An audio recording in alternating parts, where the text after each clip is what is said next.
क्या लगता है सर, कांग्रेस का जो आंतरिक लोकतंत्र जिसकी बात कहते हैं कि अपनी बात कहने का अधिकार है, वहाँ जूते चल रहे हैं अजमेर में, आरटीडीसी के जो चेयरमैन हैं उनके खिलाफ नारे लग रहे हैं, तो राजनीति में ये कहा जाता है, जैसा अशोक गहलोत कहते हैं कि जो दिखता है वो होता नहीं, तो ऐसा तो नहीं है कि धर्मेंद्र राठौड़ की एक ब्रांडिंग हो रही है वहाँ पे, इस तरह से कुछ? देखिए, दोनों चीज़ें हैं। भैरव सिंह शेखावत से बड़ा राजस्थान में कोई राजनेता नहीं हुआ, और उन्होंने एक बार कहा था जब छात्र विक्षोभ को लेकर के बात हो रही थी तब, तो उन्होंने कहा था कि जिस भाषा में सुनने की आदत हो उसी भाषा में बात होनी चाहिए।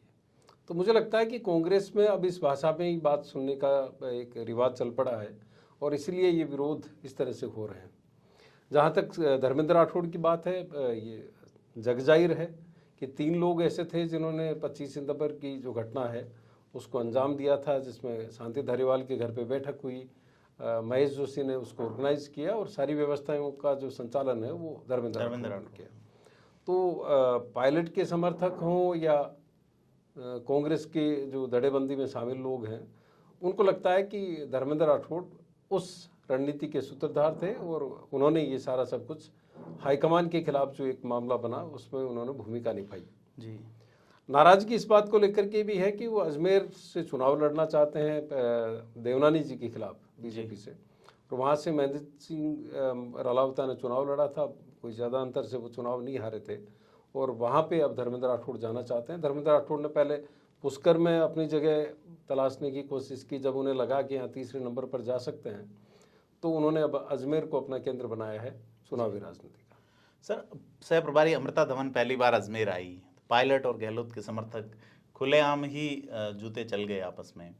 रलावता जो कि पायलट के समर्थक माने जाते हैं, इस जो यात्रा निकाली सचिन पायलट में, उसमें वो खुले तौर पे साथ थे, तो कैसे देखते हैं, खास करके अजमेर जिले को अगर अपन देखें कि 2023 का विधानसभा चुनाव में राकेश पारिक वहाँ पहुंचे आज, जो कि पायलट के हनुमान कहे जाते हैं, तो ये जो विरोध प्रदर्शन है, क्या इसने क्लियर कर दिया है कि पिछली बार जो 2 सीट आई थी उन पे भी अब की बार संकट है?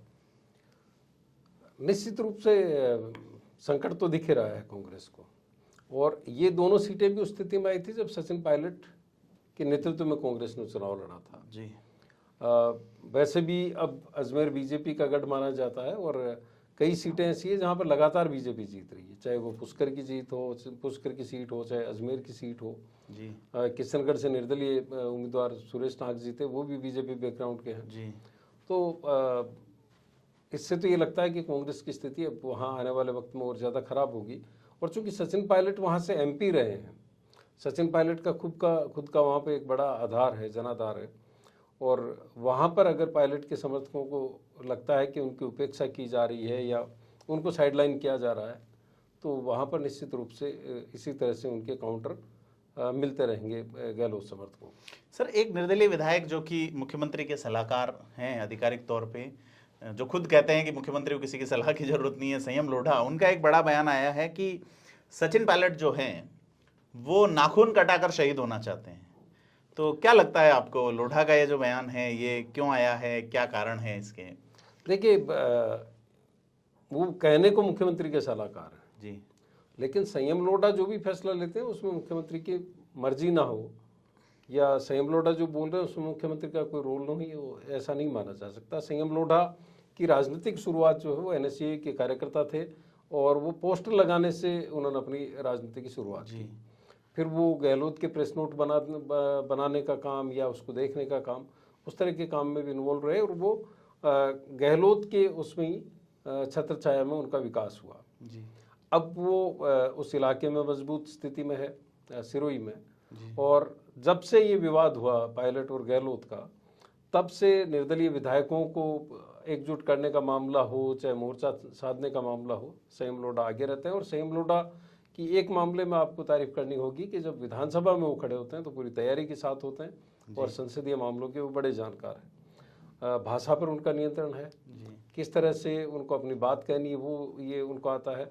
और अब गहलोत की तरफ से चूंकि वो निर्दलीय है लेकिन गहलोत समर्थक है, कांग्रेस से बगावत करके चुनाव लड़ा था, उन्होंने कहा तो भी है कि इस तरह के जवाब दे करके घेरने की कोशिश लगातार करेंगे। उन्होंने कहा भी है कि चाहे अभिभाषण के रिप्लाई में, चाहे मुख्यमंत्री के बजट में, चाहे अनुदान मांगों पे लगातार भ्रष्टाचार के मुद्दे आए हैं, लेकिन पायलट और उनके समर्थकों ने विधानसभा में कभी इन मामलों को नहीं उठाया जिनको वो सड़क पे लाए हैं। तो संयम लोढ़ा की ये लाइन जो है ये गहलोत के पक्ष को मजबूत करती हैं, जो वो दलीलें दे रही है उसको। सर इसके दोनों पक्ष हो सकते हैं जी। अगर विधानसभा में इस मामले को उठाया जाता तो उस वक्त भी पायलट को घेरा जाता कि वो सरकार की स्थिति वहाँ पे खराब कर रहे हैं। पायलट के समर्थकों की या पायलट की बात करें तो उनका ये कहना है कि उन्होंने 4-4.25 साल तक पेशेंस रखा। अब चूंकि चुनाव में जाना है तो आपके पास इस बात का जवाब होना चाहिए कि जो आरोप आपने लगाए थे वो सही थे या नहीं थे। पायलट कभी भी ये नहीं कहते कि वसुंधरा राजे सिंधिया ने ये भ्रष्टाचार किया, वो ये कहते हैं कि हमने आरोप लगाए थे, उनकी सरकार में ये हुआ। हाँ, कि आरोप लगाए थे, और उनका कहना है कि उन आरोपों की जांच होनी चाहिए कि वो सच है या नहीं है जी।